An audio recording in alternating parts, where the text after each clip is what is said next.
Hey everyone, today is October 7th, and this is what I believe is taking place. We can see where we're at in time, and the Lord shows us through His Word where we're at. And here I call this the Great Reset. And the Bible talks about the Great Reset. In fact, we heard them talk about this reset back beginning of 2020, even probably before that. But here's what is taking place, I believe is taking place.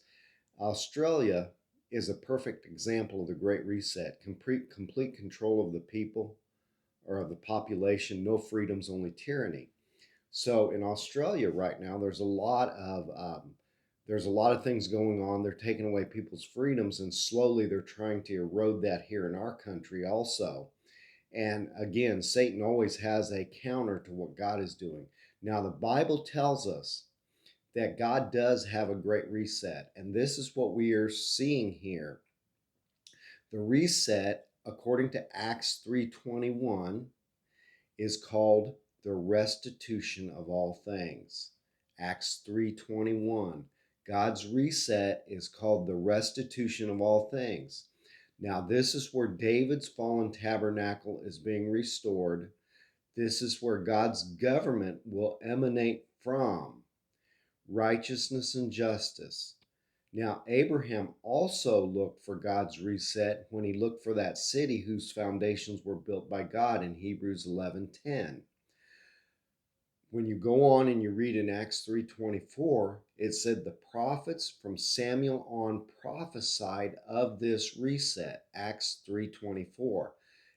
In 2 Samuel 7, I believe it's in verses 12 through 16, Nathan prophesied to David concerning what his seed would would uh, would realize would come into being, and he told David that David's house, kingdom, and throne would be realized by his seed for all generations.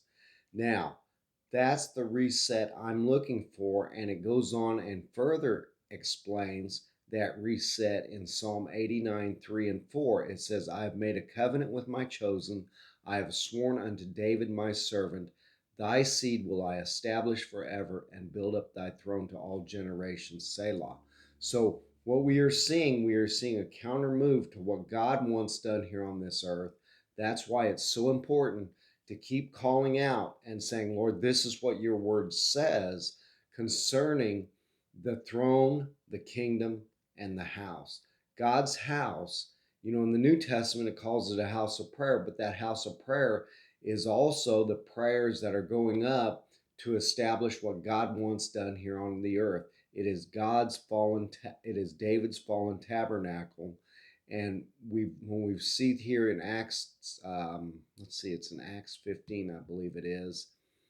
Acts 15, it says this in verse, let's see, I believe it's in verse 15. Yeah, or Acts 15:16, it says, after this I will return and build again the tabernacle of David, which is fallen down, and I will build the ruins thereof, and I will set it up, that the residue of men might seek after the Lord, and all the Gentiles upon whom my name is called, saith the Lord, who doeth all these things. So God is wanting that fallen tabernacle of David to be set up. That's again where his government will come from. And you won't see these governments that are like Australia and like here and these different governments trying to put people in oppression.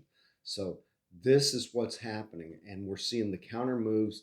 We're seeing a fight, the clash of two kingdoms is what we're seeing.